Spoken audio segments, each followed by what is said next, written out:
Olá, Bispo. Olá, tudo bom?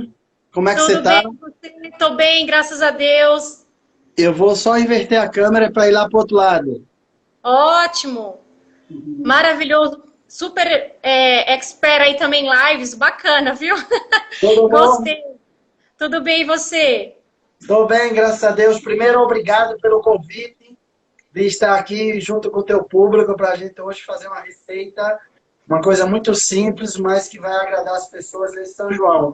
E estou vendo que você está vestido a caráter. Sim, a E eu, caráter, você viu? e eu, eu decorei um pouco aqui a cozinha para ficar com a cara do São João, já que a gente não está Ficou podendo lindo. já que a gente não está podendo ir para a rua É dançar um verdade, forró. é verdade. E eu estava falando com o pessoal aqui sobre o Guinness Book, né? Conta um pouquinho pra gente como é que foi essa experiência de fazer essa casa de chocolate. Ó, Regiane, foi uma das experiências mais fantásticas que eu vivi na minha vida. Em 2018, um proprietário de uma loja lá de Uberaba, a Casa do Chocolate, Sim, me convidou para fazer uma escultura para entrar no livro dos recordes. E na hora, eu esqueci que o nome da empresa dele se chamava Casa do Chocolate. Eu esqueci completamente. Eu só cheguei para ele e falei assim: podemos fazer uma casa de chocolate. Aí ele nossa. apertou minha mão e disse: fechado, vamos fazer a casa. E aí a gente começou a fazer a pesquisa qual era a maior casa de chocolate do mundo que estava no Guinness Book. Mas aí era uma casa muito pequena, que era uma casa de 350 quilos. Então era um recorde muito fácil de bater. Aí a gente foi para uma coisa maior. Aí pesquisamos a maior escultura de chocolate do mundo. Em 2015, o Guinness Book registrou a China como a maior escultura porque ele fez a muralha da China.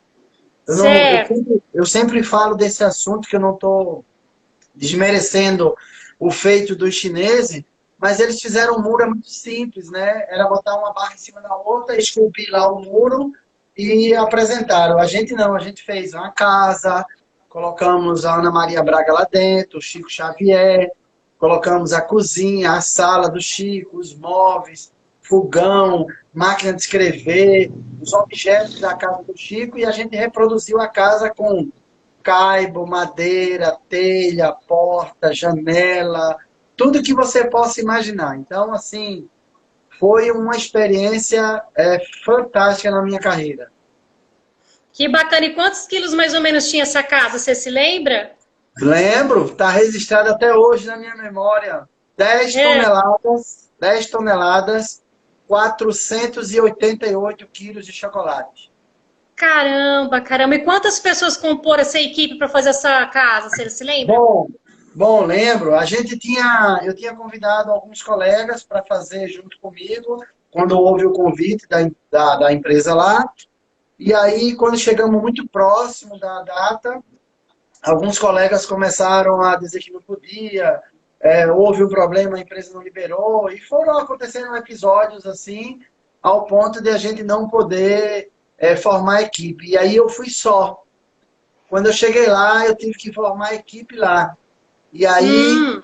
lá não tinha confeiteiro nem chocolateiro especializado no assunto. Então, eu convidei pedreiro, marceneiro, serralheiro, Que e aí legal. eu tive a felicidade de encontrar pessoas altamente envolvidas e a gente começou a fazer a peça. Aí depois apareceu um confeiteiro, depois apareceu um cara que tinha experiência com chocolate, que é o Valdir, ele sabia fazer bombom e trufa. E aí a gente começou a produzir, mas deu em torno de umas, entre entrando e saindo, em torno de umas 13, 14 pessoas, entendeu? Mas aquele grupo assim que ficou ali fielmente foi uns 10. E quantas horas de trabalho? Ó, foram 13 dias de trabalho, porque o Guinness Book, ele queria que a gente colocasse as câmeras no ambiente, delimitado um ambiente, e você só podia entrar com um chocolate em barra, e lá derretia e executava a obra.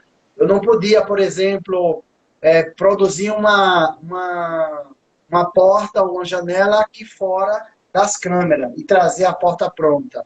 Eu não poderia produzir a telha aqui do lado de fora e chegar e montar. Tudo tinha que ser feito diante das câmeras, né? Então, a gente só entrava com chocolate e produzia. Então, apontava a quantidade de chocolate que entrava e a balança que estava a casa sendo montada em cima ia registrando o peso.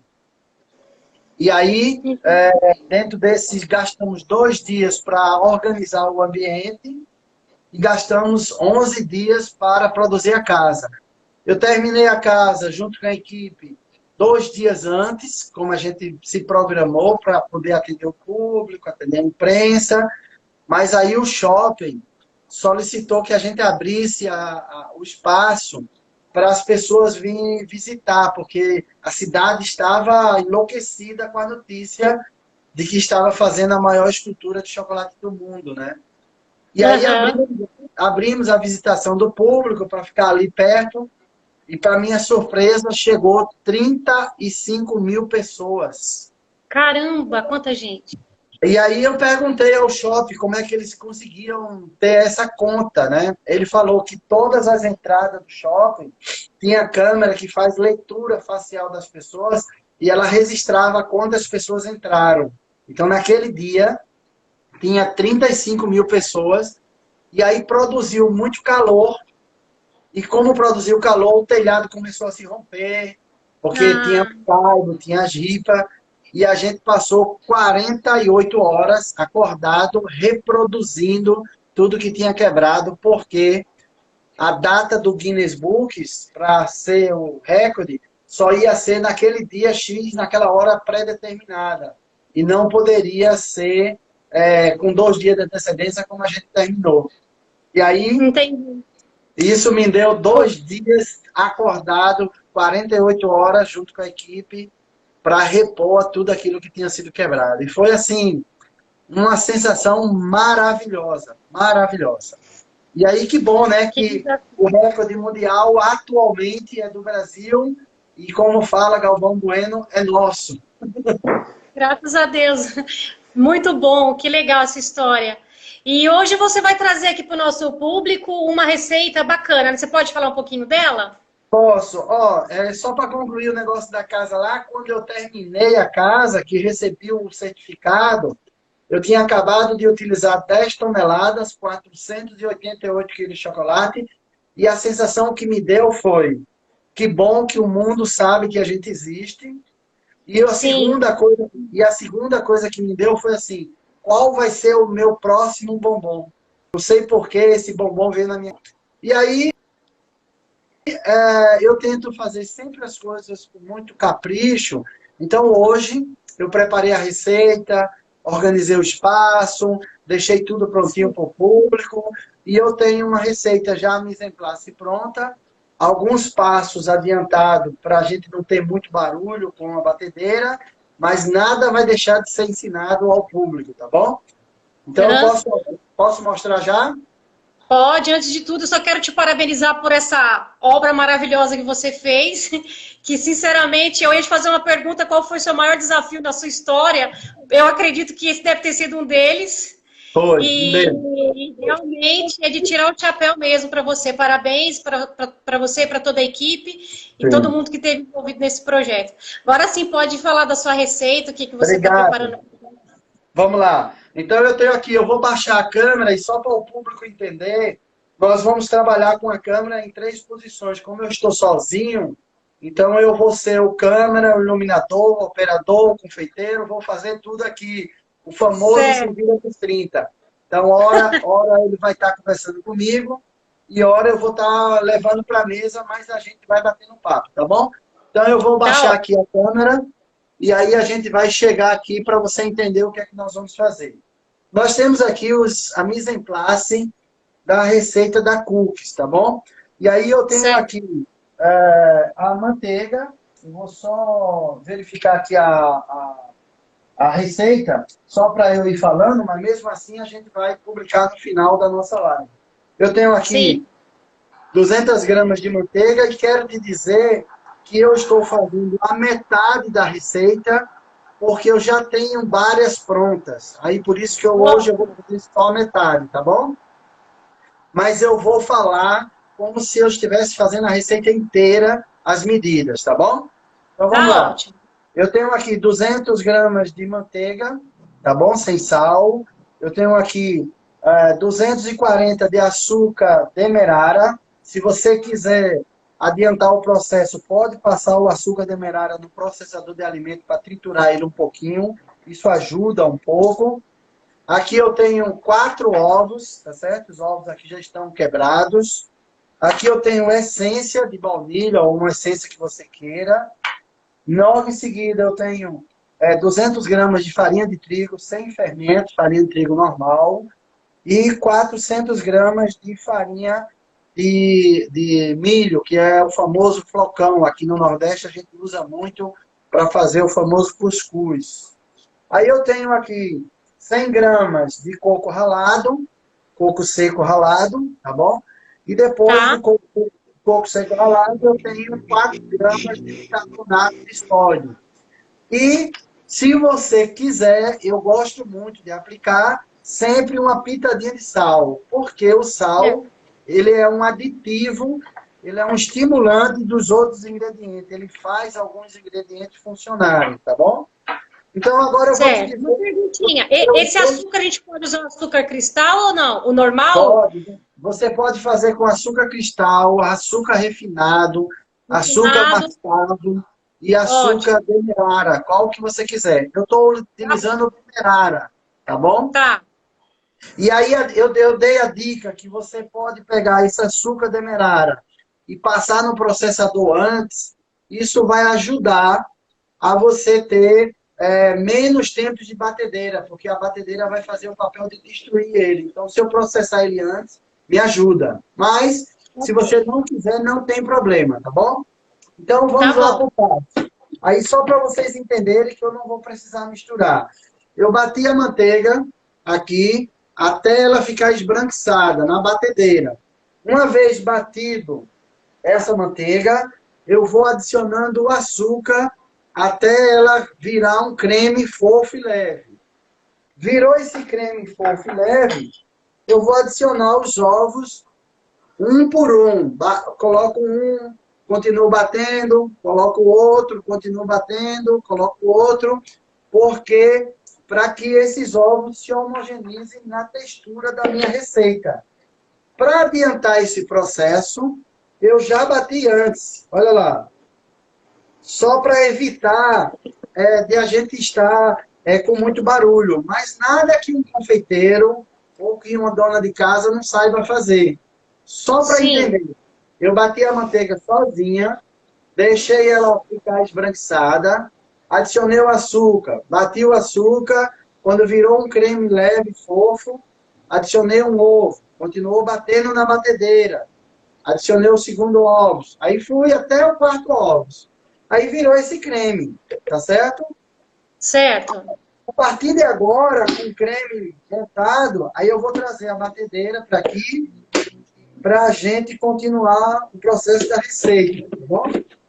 E eu fiz isso só para facilitar a nossa live, para a gente poder discutir um pouquinho mais sobre técnica, sobre dicas, sobre as histórias da vida, tá bom? E aqui, ó, vou adicionar a farinha de trigo, tá certo? E depois a farinha, o flocos de arroz. Desculpa, o floco de milho. E aí, ó, o floco de milho. Aí eu misturo tudo. Deixa eu só recolher aqui essas coisas. E agora vou bater, ó. Adiciono agora o coco ralado. E é uma receita muito simples. E alguns minutinhos a gente vai só homogeneizar, ó.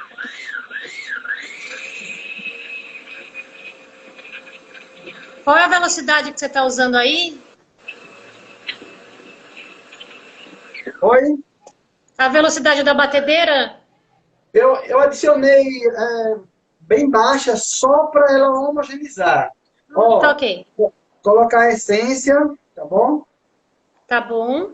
Que aí a essência vai ajudar a eliminar um pouquinho o cheiro dos ovos. O bicarbonato de sódio, tá? E a pitadinha de sal para a gente poder fazer um aditivo. Como eu te falei, o sal, ele é um estimulante, né? Ele vai fazer os ingredientes funcionarem melhor. Mais uma batidinha, 1 minuto, tá? Tá ótimo. E olha lá, uma coisa simples. E aí eu vou te dizer, vamos imaginar, Regiane, que você queira uma massa de cookies mais firme. Posso adicionar mais 50 gramas de farinha de milho. Ah, bispo, eu quero que esse Tá cookie cortando. seja aquele cookie que espalhe na assadeira e se espalhe. Então é nessa Tá, textura que você tem que estar, ó, tá bom? tá. É uma, Ok. é uma textura molinha.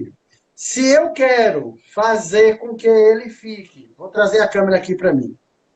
Se eu quero fazer com que ele fique um cookie que dê corte, aí eu adiciono mais 50 gramas de farinha de flocos, para ele ficar mais Ok. firme, tá bom? Tá bom.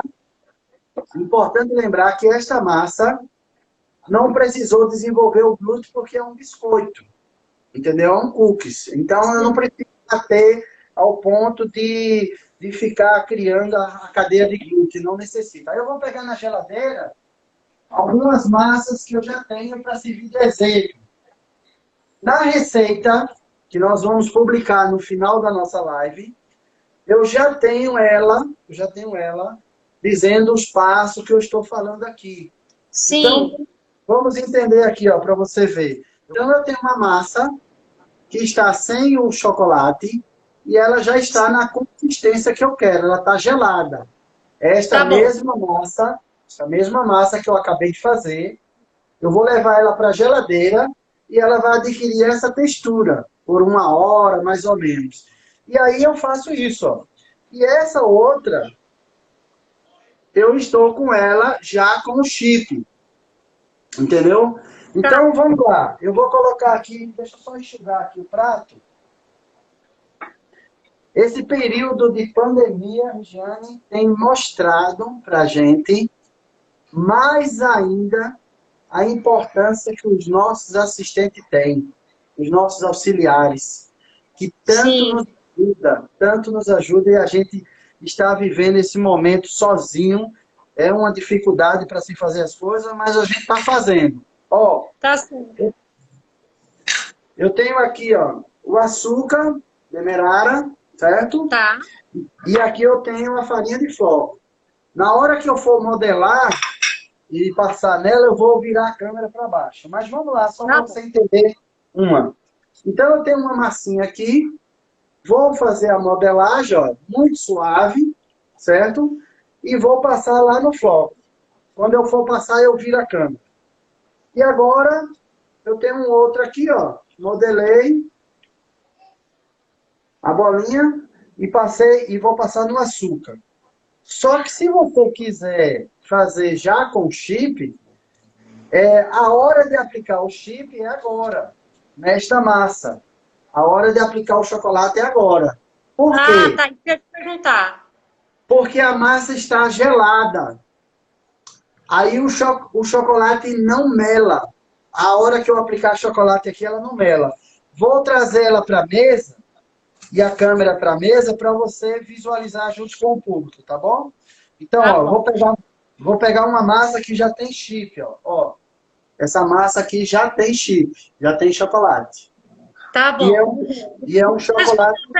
Aqui, Silvio, o Bispo está fazendo nessa noite, nessa live, um cookies de milho com chocolate, tá bom?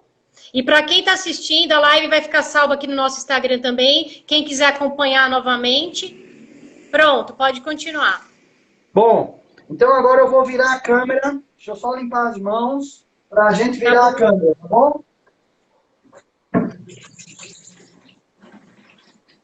Agora, ó, eu já tenho todo ele modelado. Vou virar a câmera para mostrar a vocês as opções, tá certo? E agora, simples, ó. Então aqui eu tenho a farinha de milho, flocão, a massa sem o chip e a massa com o chip.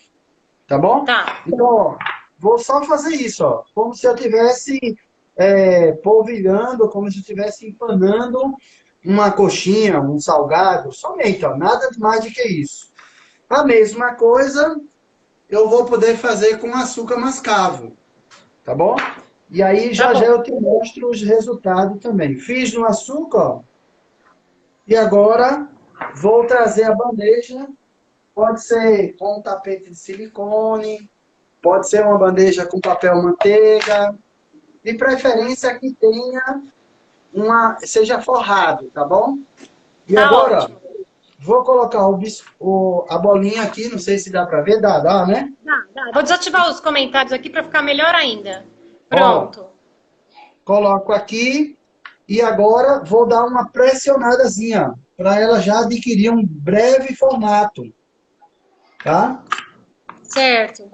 E agora eu faço isso, ó. Também tenho a opção, depois que espalhar aqui, ó, tenho a opção de colocar uma gotinha de chocolate para dar um charme em cima. Se eu quiser já fazer um enfeitezinho, uma arrumação que eu vou te mostrar já já. Então, ó, eu passo a soltar umas gotinhas de chip em cima, porque quando ela fornear, ela vai me dar um efeito, vamos dizer assim, decorativo. Ela vai me dar o efeito que eu quero. Então, vamos entender para recapitular. Aquela massa que está aqui, que eu acabo de fazer, que é uma massa que ela tem uma textura mole. Se você quiser usar esta massa, ela vai fazer aquele cookie que se espalha, que é um cookie bem legal. Se você Certo. quer, se você quer um cookie mais com cara de biscoito, aí você adiciona mais 50 gramas para ele ficar firme. Ou você deixa a massa do jeito que está. Uma segunda, terceira opção, vou pegar aqui para você ver, é você colocar num saco plástico, num filme plástico, um pouco de massa e fazer um charuto e levar para congelar. Ah, Congelar. E congelar que eu falo agora freezer. Congelador. Depois dele congelado, tá vendo? Ó? aham. Aí ele tá duro, ó. Aí Sim. você vem aqui, ó, e corta Ah, que legal. os biscoitinhos, ó, para você retira o plástico e agora Que legal. você vai ter o formato do biscoito, ó, tá Ah, bom? legal. Entendi. Entendeu? Então, existe várias maneiras de se fazer. Só lembre de tirar o plástico Opa. filme, tá bom? Aham. Ó, o plástico serviu só para fazer o formato inicial do desenho e da textura que eu quero. Só para isso, tá bom? Certo. Volta no freezer. Então, nós estamos dando opções completamente diferentes. Uma passada só no floco e depois coloquei umas gotinhas de chocolate. Fiz outra passada no açúcar demerara e coloquei umas gotinhas de chocolate. A outra modelada no formato de um charuto e depois você corta os bastões para você conseguir o Certo. que você quer. E, obviamente, que você vai conseguir texturas e formatos completamente diferentes, entendeu? Dentro da tua preparação. Se você quer, mesmo que você vá utilizar a massa mais mole, eu aconselho você pelo menos gelar um pouquinho. Porque ela gelada, levemente gelada, ela vai ajudar a ter um pouquinho de resistência. Ela vai ajudar, vamos dizer assim, ficar mais firme, entendeu? Sim. Mesmo que você vá fazer a modelagem com esta massa que está mole. Ó, o tempo foi passando, alguns minutos, e a massa vai adquirindo uma textura. Ó. Tá, fica mais Então, firminha, né? por quê? Porque o líquido que tem da manteiga, o líquido que tem dos ovos, começou a hidratar a massa. E Sim. aí, e aí a massa vai adquirindo a textura. Posso fazer nesse modelagem aqui só e colocar para assar. Como ela está mole, levando ao forno, ela vai se espalhar e vai virar um cookie daqueles mais Então, famosos. então fazendo a massa e já fazendo as bolinhas, não tem necessidade de apertar com a mão, né? Não tem necessidade. Estou Já perguntando se o pode- flocão seria farinha de biju. não, esse flocão é o flocão de fazer, como é que se chama? É cuscuz, entendeu? Ah, tá. Se Tá. você, se você quiser, eu tenho aqui uma embalagem. Posso mostrar você? Para você ter uma ideia? Pode, fica à vontade, fica à vontade. Então, deixa eu pegar aqui. Ó, aqui no Nordeste é muito fácil de utilizar. Eu tenho esse aqui, ó. É a farinha de milho flocão. Farinha Ah, de arroz. E agora eu vou aproveitar e vou te dizer que as pessoas acham que eu só faço chocolate. As receitas que tem na embalagem desta marca, todas as receitas são minhas. que bacana. É uma empresa pernambucana aqui de Recife, a Vitamilho, e ela me patrocinou um período e me pediu para eu fazer as receitas. Então, a receita que está aqui é uma receita de cuscuz, o famoso cuscuz nordestino, entendeu? E essa marca é distribuída em todo o Brasil, você sabe dizer?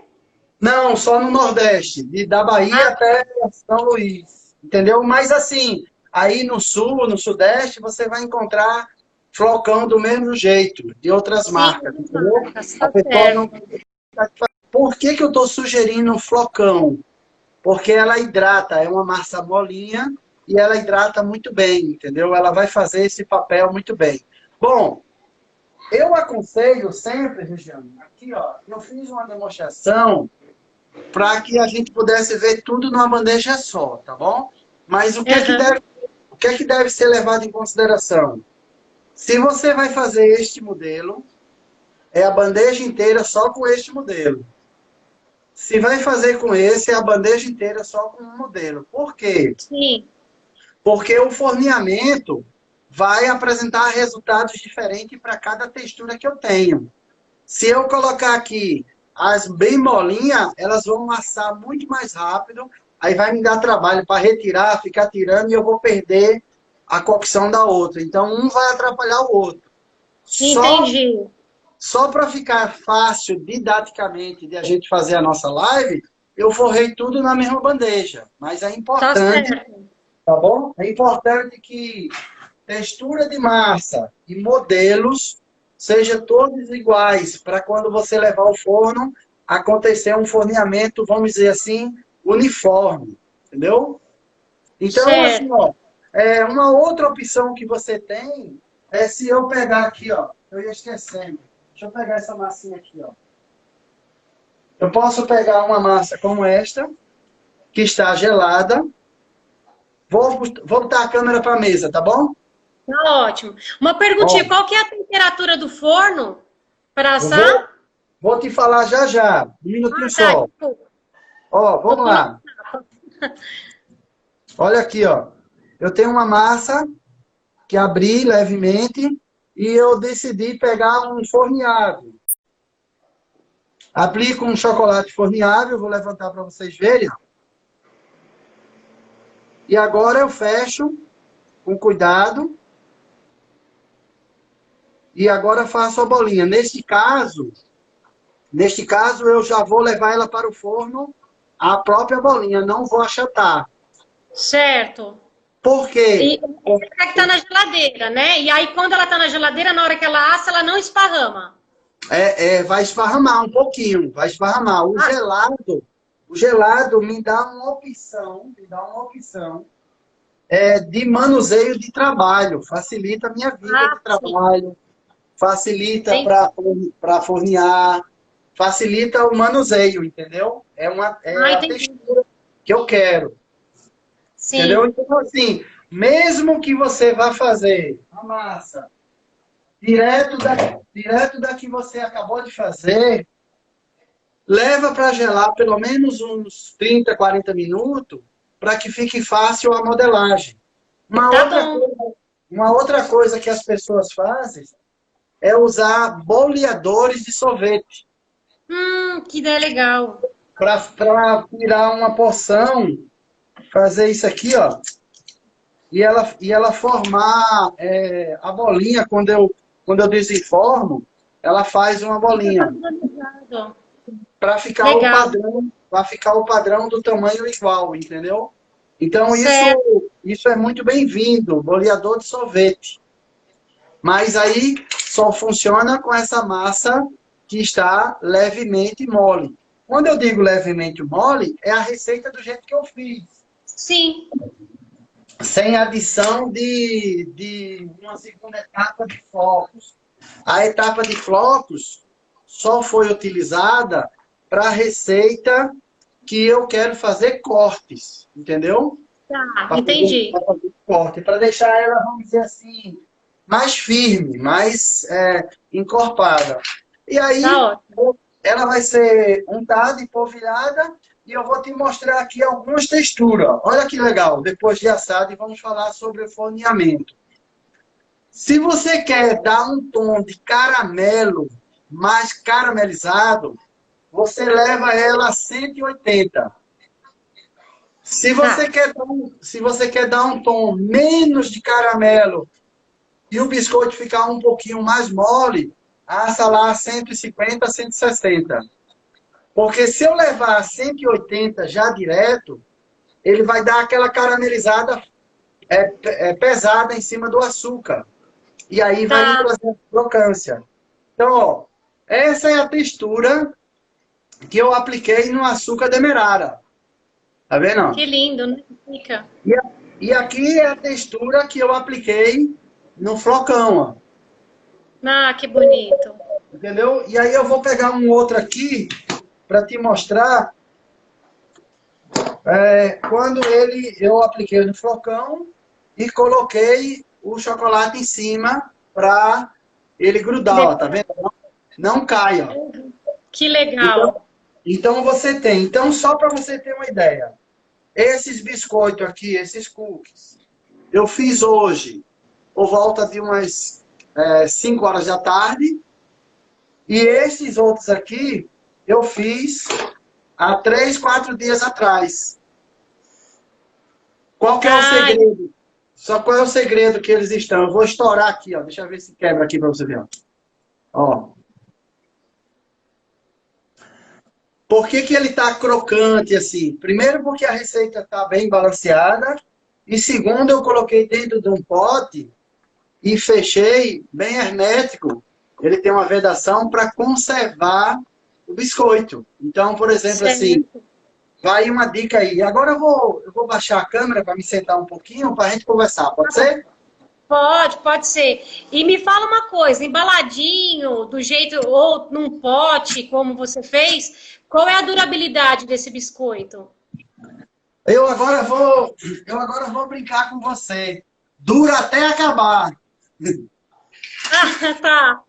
Ah, tá. É que eu pergunto por quê? Porque às vezes a pessoa está numa padaria e faz uma quantidade maior, embala, né? Então, para saber a durabilidade desses produtos, até mesmo para uma padaria, para uma confeitaria.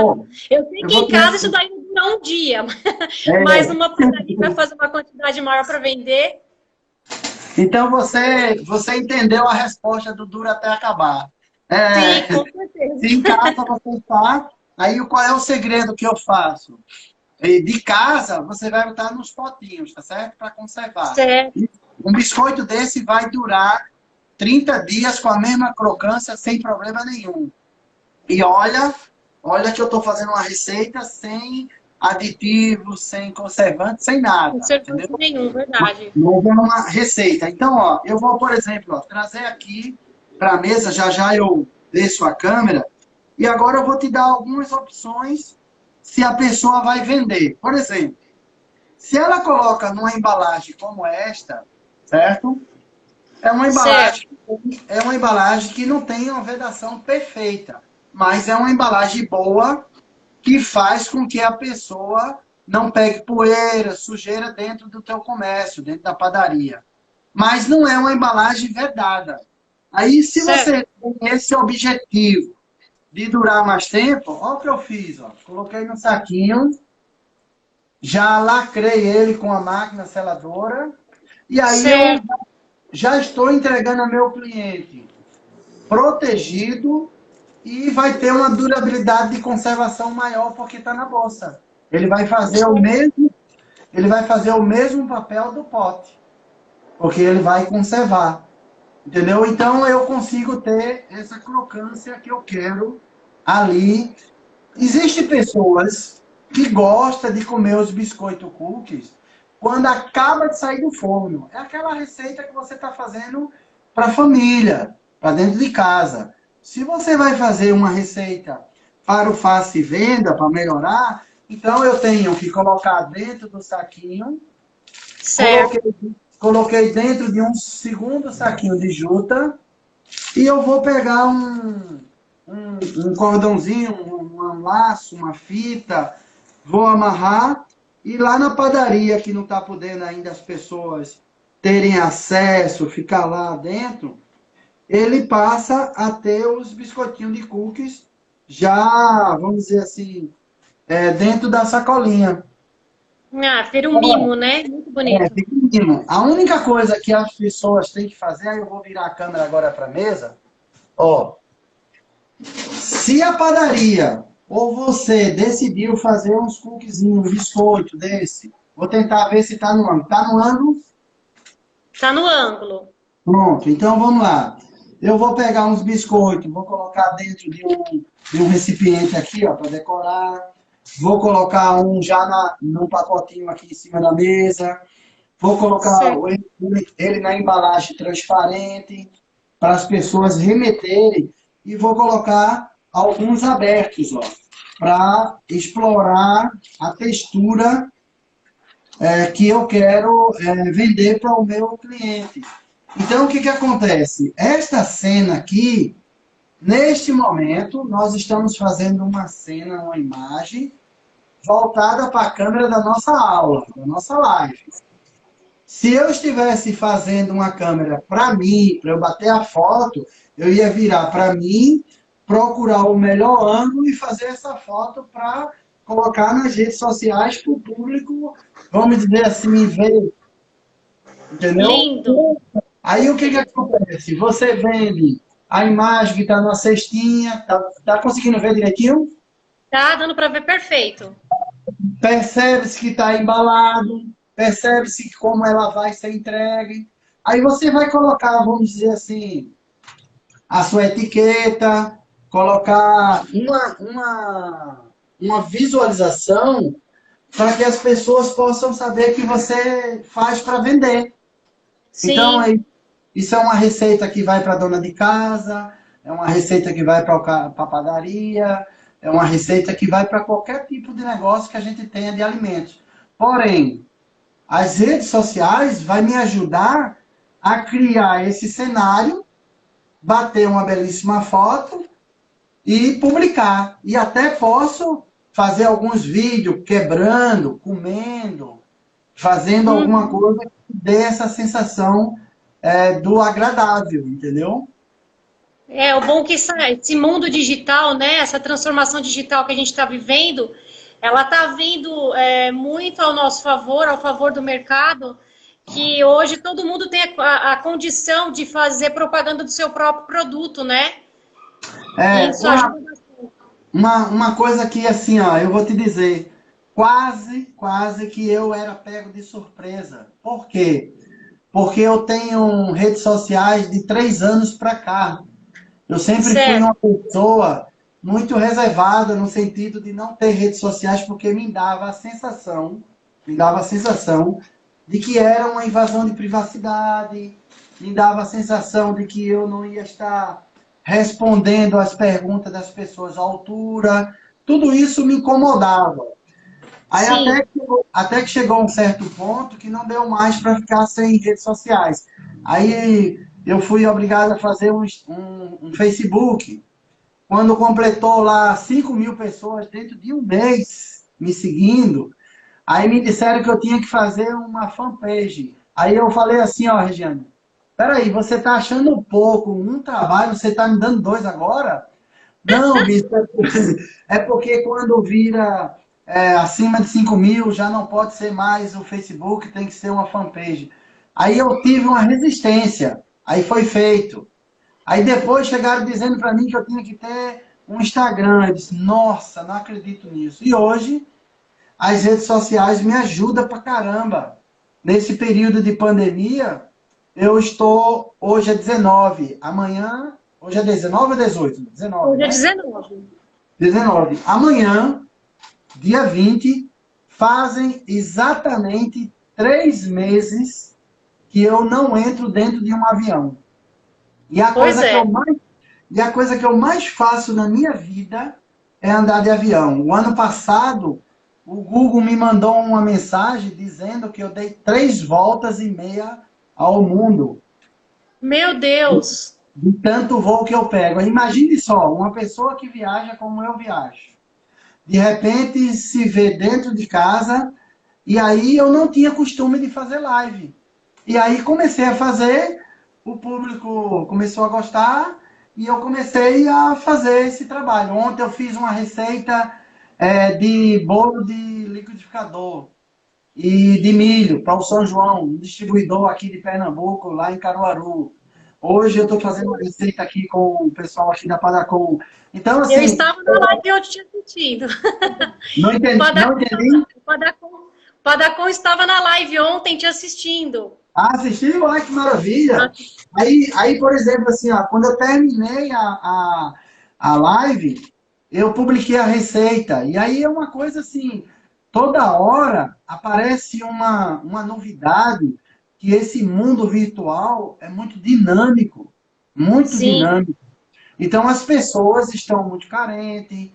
E as pessoas que estão trabalhando, ela tem que dar o clique assim de dizer assim, opa, eu tenho um belíssimo produto que eu posso ganhar dinheiro com isso aqui e eu tenho que vender. E aí eu brinco sempre nas minhas lives que você tem que fazer igual ao Chacrinha. Você tem que se comunicar, ó. Tem que isso. avisar, criar um ritual. Por exemplo, assim, acabo de fazer um cookie desse lá na minha padaria ou uma dona de casa que vai fazer por face e venda, e ela soltar uma buzinazinha, uma brincadeira, fazendo com que as pessoas digam assim, opa, acabou de sair a fornada, tem biscoito Sim. novo, tem bolo novo, acabou de chegar. Então, assim, tem que fazer o produto e tem que divulgar, porque se não divulgar, ninguém vai saber que você tem. Deixa eu só responder uma perguntinha aqui, pessoal. Essa receita que o Bispo fez hoje, eu vou disponibilizar lá no nosso grupo do WhatsApp. Quem ainda não faz parte do nosso grupo, gente, o grupo é incrível, só tem gente maravilhosa lá. Todo mundo se ajuda, compartilha experiências. Basta clicar aqui na bio do Instagram, que está abaixo do nosso logotipo, e lá você pode participar dos nossos grupos do WhatsApp, tá? E amanhã eu vou disponibilizar essa receita lá, tá bom? E é isso aí, Bispo. Eu acho que as pessoas realmente elas precisam aprender a se comunicar, né? Essa é a verdade. Faz um produto bom, tem que aprender a fazer a apresentação desse produto e vender esse produto também através da comunicação, né? As pessoas às vezes têm até um bom produto, mas não sabe se comunicar. E aí não consegue chegar no resultado bacana. Eu me lembro muitas vezes que você chega lá na FIPAM com a sua equipe de filmagem e sempre vai lá nos entrevistar, entrevistar o Sim, chefe, a gente vai bater um papo, trocar experiência, discutir. O que a gente faz ali numa feira?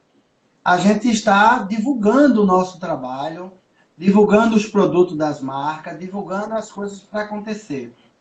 Neste momento que a gente não está podendo fazer as feiras e os eventos, a gente está fazendo aqui uma divulgação, tá?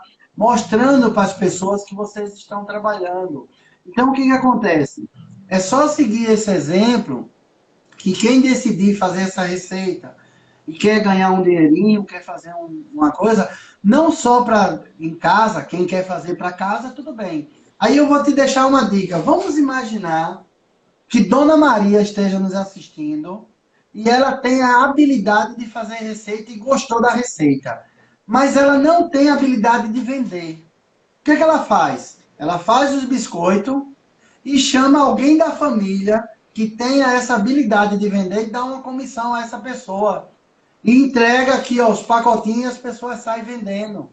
Coloca nas redes sociais. Ah, a Dona Maria não tem habilidade com rede social. Chama o netinho dela, o filho dela que tem. Essa nova geração já vem com chip na cabeça. Já vem, já vem. Eu tenho um filhinho de 2 anos e meio, ele já pega o celular, ele já arrasta. Ele já mexe. É muito engraçado, realmente.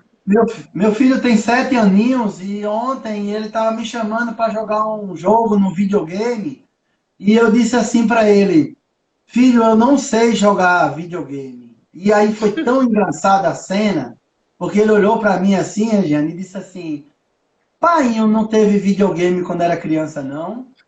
Aí eu respondi para ele assim, não, mas tão natural. Aí ele olhou, ficou constrangido, sabe? Porque eu não tinha videogame. E foi muito engraçada a reação dele, porque ele falou assim, vem aqui, pai, eu te ensino. Aí ele pegou no controle e fazia assim, aqui ele anda, aqui ele dá ré, aqui ele vai para o lado, aqui ele vai assim, aqui ele pula. Então ele foi me ensinar como se manuseava um videogame. Aí eu olhei para ele assim, caramba, como é que ele sabe mexer nisso tudo? Faz parte da natureza dele, né? E da geração, é verdade. As informações que eles têm, né? Tá certo. Uhum. Eu queria fazer umas perguntinhas para você aqui, Manda que a bem. gente achou pertinente. Para quem começa, como trabalhar com chocolate assim nos dias quentes? Quem está num lugar muito quente e tem o desejo de trabalhar com chocolate, mas tem a dificuldade por conta da temperatura. Ó, eu vou primeiro fazer uma brincadeira e depois eu vou dar a resposta correta. Eu só sou bispo, eu não sou santo para fazer milagre. Tá. Por quê? Porque as pessoas me fazem essa pergunta, Jane, com muita frequência. Bispo, a minha região é muito quente, eu não consigo trabalhar com chocolate. Vamos entender. Primeira coisa, chocolate é quem manda na regra do jogo. Imagine comigo que eu vá vender gelo na praia de Boa Viagem aqui em Recife. Não, Boa Viagem não, que tem muito tubarão. Vamos para Porto de Galinha, que é mais bonito. Aí eu fui para Porto de Galinha, peguei uma barra de gelo, coloquei no ombro e saí gritando lá, o gelo, quem quer gelo? Em menos de 5, 10 minutos eu não tenho mais gelo para vender. Eu vou ter que me adequar à realidade do negócio de gelo. Ninguém vai colocar umas bolas de sorvete dentro de um balde ou um bowl e sair na rua ao sorvete. Ela vai ter que se adequar à realidade de vender sorvete. Aqui Bom vende sorvete para o mundo inteiro, Brasil e alguns países, onde ela tem pontos nas padarias, nos comércios, pontos de venda de freezer. Então ela se adaptou à realidade da matéria-prima. Então o chocolate, ele também tem essa necessidade que as pessoas vão buscar uma estrutura. Então, vamos te dar um exemplo. Se eu decido trabalhar com fazer ovos de Páscoa, fazer bombons, fazer trufa, banhar pão de mel, e eu estou iniciando o meu negócio, eu não preciso ter um espaço com ar-condicionado. Eu vou escolher os horários da tarde para a noite para fazer esse tipo de trabalho, porque provavelmente vai estar mais frio. Dependendo da região, tem lugar que não esfria de jeito nenhum. Quando eu perceber que esse negócio está dando certo, quando eu perceber que é o meu negócio, opa, e é isso que eu vou viver. Aí eu pego, reservo uma salinha menor possível e reservo e compro um ar-condicionado para aquele espaço. Por quê? Porque eu vou gastar menos energia, porque o ar vai esfriar aquele espaço com maior velocidade. Então eu produzo os biscoitos, tudo de forno, num ambiente quente, e eu vou fazer a parte de manipulação do chocolate num ambiente frio, para eu não precisar ter o ar no espaço geral. Agora, Quanto mais a especialização vai aumentando o manuseio com chocolate, você vai ter que ter o ar-condicionado. A gente começou a live falando da casa de chocolate que nós fizemos. O que foi que eu disse a você? Terminamos 2 dias antes, abrimos espaço para o público, para nossa inexperiência e surpresa, chegou 35 mil pessoas, produziu calor demais, derreteu o chocolate. Então a gente teve que cancelar a visita e passar 2 dias fazendo reposição do trabalho que a gente tinha feito. Então, assim, ó, só para exemplo, o chocolate é quem manda, Regiane. Ele quem diz. Sim. Ele é quem dita as regras. E a gente tem que se adequar, tá certo. Você falou tudo, não tem como. Não tem como. Não tem como. Uma outra perguntinha aqui.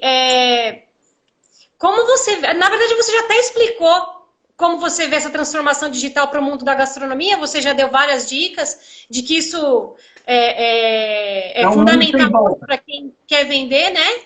É um mundo sem volta. Não tem para onde ir. Eu fui um exemplo de muita resistência e tive que me render. Porque hoje eu tenho... Ó, por exemplo, eu posso dizer o meu Instagram para os seus seguidores me ajudar a me seguir lá e ver as receitas? Com certeza, fica à vontade. Nós também deixaremos marcadinho lá para todo mundo te seguir. Se chama... Nós somos amigos e a nossa ideia realmente é divulgar vocês também. Tá bom, @ chefe mudo Alexandre Bispo. Então, colocar meu nome, Alexandre Bispo, vai achar. Para você ter uma ideia, Regiane, eu tenho o Instagram há 2 anos, 2 anos e meio, mais do que isso não. E aí o que acontece? Eu comecei a enxergar a carência das pessoas e como eu sou um cara que gosto de ensinar, isso faz parte da minha natureza, então deu certinho, um casamento perfeito, porque as pessoas estão querendo, e aí é muito engraçado as reações do público, quando eu publico uma receita e as pessoas começam a curtir e mandam lá gratidão, obrigado bispo, obrigado. Aí eu fico pensando assim, poxa, por que as pessoas estão agradecendo tanto? Aí depois foi que eu vim entender. É porque geralmente as pessoas não dão receita, elas vendem, né? Não sou nada contra quem vende. Mas eu gosto de publicar sempre que eu publico uma foto, eu publico a receita. É só arrastar minha foto para o lado, você vai ver as receitas. A de ontem, por exemplo. A de ontem eu publiquei o bolo de milho. Nossa, já tem quase 7 mil pessoas visualizando aquela receita. Então, é gratificante. Tá. Uma curiosidade agora. Como é que foi que despertou esse seu desejo na sua vida aí desse mundo da gastronomia? Como é que você teve esse desejo, descobriu essa habilidade? Quando eu era criança, em torno de 9, 10 anos, eu acho que uns 9 por aí, minha mãe tinha uma mercearia no Nordeste e ela vendia arroz, feijão, charque, coisas de bairro. Coisas como se fosse um mini mercadinho. A gente chamava de mercearia ou barraca, que era um comércio. Certo. E eu ficava ali ajudando, trabalhando ali no comércio.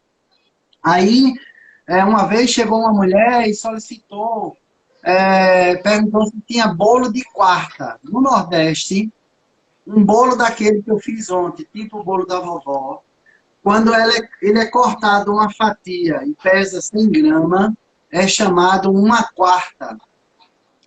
Que legal! Isso não existe mais, esse linguajar, mas na época existia isso. Bolo de quarta significa que era uma quarta, era 100 gramas, 2 quartas era 200 gramas e assim ia. Então, o que acontece? As pessoas chegaram ali pedindo o bolo. E aí eu, muito audacioso para a minha idade, eu respondi assim, hoje não tem não, mas amanhã tem. E aí no outro dia eu tive que me virar atrás de uma receita para bater o bolo lá e fiz o bolo. Aí o bolo começou a fazer tanto sucesso na mercearia da minha mãe que eu tive que fazer uma colher de pau, esculpir uma colher de pau grande para fazer uma massa grande, porque eu não tinha equipamento grande, uma batedeira, né? Quando eu percebi que eu tinha habilidade para o assunto, eu disse, opa, vou começar a estudar. E aí eu fui fazer meu curso de cozinheiro, porque eu tenho formação em cozinha, Tá. por volta dos 15 anos de idade no Senac Pernambuco, que foi uma das melhores coisas que eu fiz na minha carreira. Aí o que acontece? Quando eu terminei meu curso de cozinheiro, 14, 15 anos, eu já terminei lá perto dos 16. E aí eu percebi que eu era autodidata, tinha facilidade de aprender as coisas, mas eu não caí nessa ilusão de dizer assim, ó, eu sou autodidata, eu vou ficar aqui sozinho, não. Eu fui atrás de professores, de mestres, de pessoas que poderiam me ensinar. E aí fui até chegar onde cheguei. Então é muito gratificante saber que eu comecei ali fazendo os bolos de quarta para vender na mercearia lá da minha mãe. E hoje eu conheço o Brasil inteiro, conheço 30 países, estou lá, figurinha marcada nas feiras, que você sempre me vê. Todas as embalagens da Hardy, o produto que está lá, a fotografia que consta no produto, é um trabalho meu. Então é gratificante você ver esse reconhecimento de público, reconhecimento das pessoas como um profissional. Você se sente, vamos dizer assim, que cumpriu lá a tua missão do teu trabalho, entendeu? Sim, a gente sabe que eu vejo você, pelo menos na FIPAM, tá sempre cheio de pessoas junto, querendo tirar foto, sendo grato mesmo pelo compartilhamento de informação, que você não mede esforços aí para compartilhar com ninguém, tá sempre muito solícito com todo mundo, e Obrigado. A gente vê lá na feira como você fica sempre sendo ovacionado pelas pessoas. Eu acho isso legal, reconhecimento do seu lado profissional, com certeza, não tenha dúvida. E esse ano a FIPAM vai ser em novembro, com certeza você estará prestigiando nosso evento lá também. Se Deus quiser. Uma outra perguntinha aqui, eu acho que não sei se eu já fiz essa pergunta, mas como é que você vê a confeitaria no futuro? Eu vejo que a confeitaria, as pessoas vão ter que se modernizar, porque a tecnologia tem vindo com muita velocidade. Vou te dar um exemplo. Você chega dentro de uma produção, dentro de uma indústria, que eu vou com muita frequência nas produções, você vê uma torta sendo confeitada em menos de 2, 3 segundos, porque tem uma máquina que joga o chantilly ali em cima e alisa a torta. O que é que o profissional da confeitaria, o padeiro, a pessoa dessa área, ela tem que abrir a mente e aprender a manusear esses equipamentos, a se adaptar a essa nova realidade e procurar fazer o que você tem de diferente. Explorar o teu lado artístico, explorar a tua capacidade de desenvolvimento de receitas gostosas, porque a máquina ela não vai fazer a receita sozinha. Ela vai precisar do ser humano. Se a gente achar que a máquina vai tomar o nosso trabalho, vai tomar sim, por quê? Porque você não se adaptou a ela. Entendeu? Então é um mundo, vamos dizer, sem volta.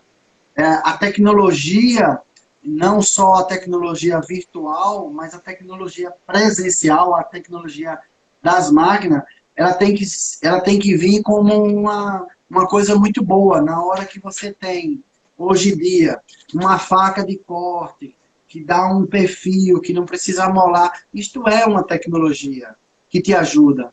Quando você tem uma internet que você divulga o teu trabalho, é uma outra tecnologia. Então, eu acho que o confeiteiro, o padeiro, ele tem que mergulhar nesse mundo para conseguir continuar evoluindo. Senão, daqui a pouco, ele vai virar motivo de reclamação para si próprio.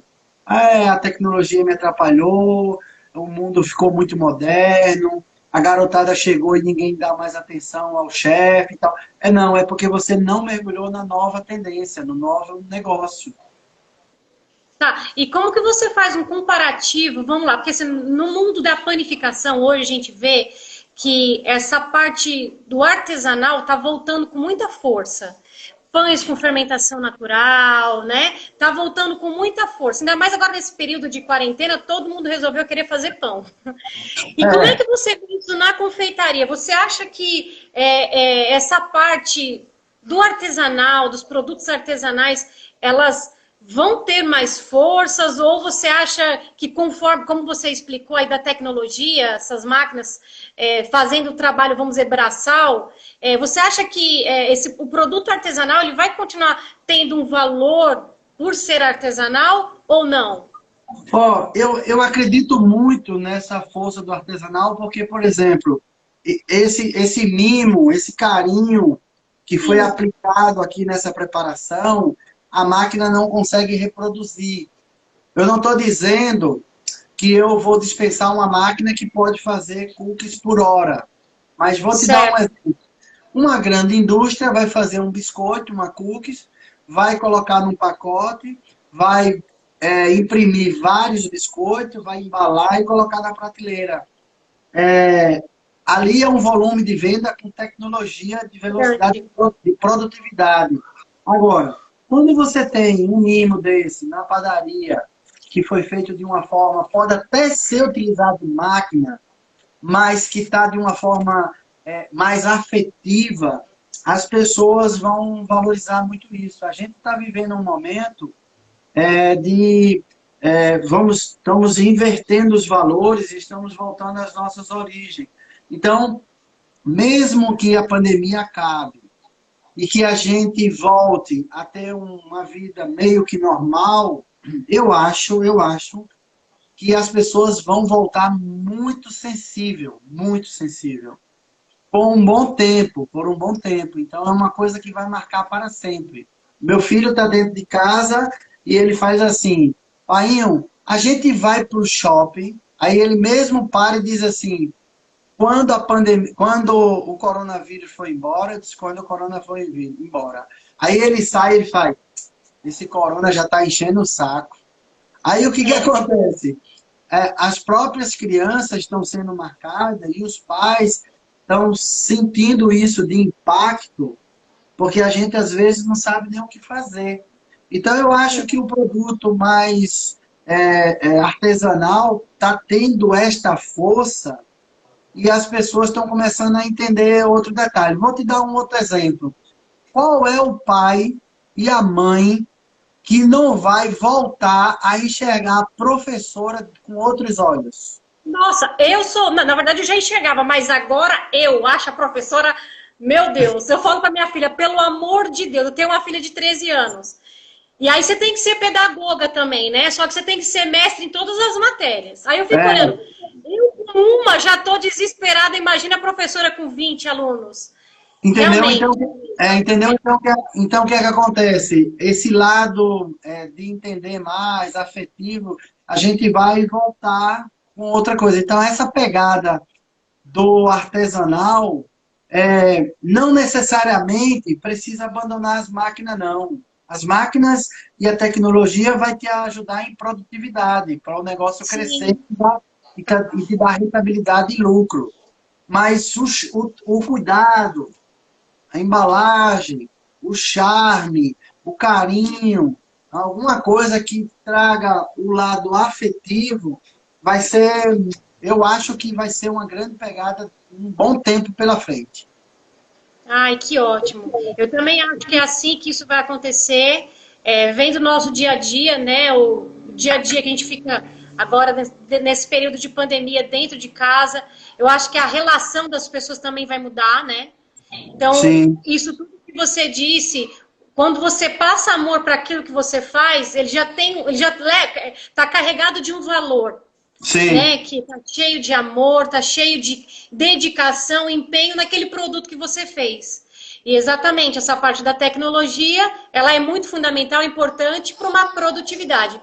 Eu acho que, na minha opinião, eu acho que essa parte do artesanal, ele vai vir com força, assim, da parte da confeitaria, como está vindo da panificação, mas não vai anular essa parte da tecnologia, de forma alguma. Se você observar, Regiane, nós temos uma profissão, de certa forma, privilegiada. A pandemia parou quase tudo, mas não parou a padaria, Não. Parou o restaurante, mas não parou a padaria.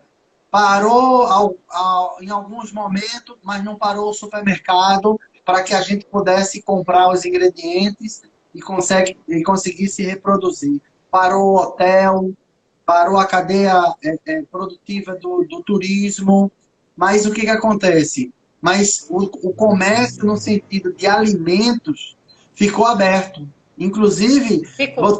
Inclusive botando em risco as meninas do caixa, o atendente, todo mundo. Quantas pessoas do caixa não já morreu? Vê se o negócio fechou. Para quê? Para abastecer as pessoas que decidiram fazer o artesanal ou alimentar as famílias. E muitas pessoas resolveram fazer o negócio. Esses dias eu assisti uma matéria na televisão, eu acho que foi na Globo. Como é o nome daquele grupo de cantores, músicos que tem em São Paulo? Eu só me lembro no final da Garoa. É um não sei o que da Garoa. Um senhor. É, é um grupo de samba, não é? Do samba, não sei o que da Garoa. E o rapaz não está tocando, né? Porque não está fazendo show em canto nenhum. A esposa dele faz pudim e vende pudim. E sabe o que ele está fazendo? Ah, Ele está fazendo as entregas do pudim, porque é um produto delicado, porque o motoboy não vai transportar com a mesma destreza. Aí ele está transportando, entregando, e quando ele chega para fazer a entrega, ele é reconhecido como músico. Aí ele Demônios vem, da Garoa. Demônio da Garoa. Aí ele vem e tira o violão e toca uma música para o cliente. Então, veja que lado afetivo esse pudim vai representar para aquela família. Recebeu a visita. E o cara, ele falou que, assim, logo no início, ele estava se sentindo muito mal, depressivo, porque ele tinha uma vida de músico e, de repente, ele estava servindo de motorista. Aí, quando foi um dia, ele estava dentro do carro e ele disse que tinha que parar de reclamar, porque que bom que a mulher dele sabia fazer pudim, que ele estava entregando e que estava sobrevivendo e sustentando a família com aquele pudim. É isso mesmo. Entendeu? É isso. Então assim, esse lado afetivo vai ser muito, muito forte. E isso que você falou é uma grande verdade. A gente pode ter, no Dia dos Namorados, por exemplo, não, parou muita coisa, mas essa parte de presente, de mimo, de bolo, de bombom, de chocolate, isso foi uma febre. A gente no Padacom pôde perceber, a gente segue muitas padarias, confeitarias, confeiteiras, e assim, a criatividade desse pessoal foi incrível, né? Todo mundo se reinventou aí em produto Sim. diferenciado, né? Para poder atender essas demandas dessas datas comemorativas. E é isso que você falou, parou tudo, mas a parte da alimentação permanece firme. Porque ninguém sobrevive sem comer, né? É verdade, verdade. Tem gente perguntando aqui da live anterior, gente, na live anterior, o Bispo, ele ensinou a fazer um cookies de milho com chocolate, tá salva aqui no nosso IGTV do Padacom, quem quiser assistir, tá bom? Fique à vontade, vocês podem assistir lá toda. A gente pausou no final porque deu o período de 1 hora e a gente voltou aqui para um bate-papo. Bispo, eu queria te agradecer por esse momento que você esteve aqui conosco. Quero que você deixe novamente aí o seu arroba para as pessoas te seguirem. Você pode falar aí para o pessoal. @chefe mudo sem o Alexandre Bispo. Aí vai chegar no meu Instagram e lá no meu Instagram você vai poder ver um pouquinho da minha história, receitas. E se quiser entrar no meu site também, www.alexandrebispo.com.br. Lá você vai ver minha história, minhas participações na Hard, na Educar, na Castelli, em todo canto que vocês vão observar, no exterior, no Brasil, vai conhecer minha história muito bem lá pelo meu site também. Tá certo. Te agradeço mais uma vez pela sua prontidão, por contribuir com a gente com essa live incrível, por nos ensinar essa receita maravilhosa. Quero te dizer que você pode contar com o Padacom para o que você precisar, tá? Você pensou em mídia, pensou Padacom, pode contar com a gente, tá bom?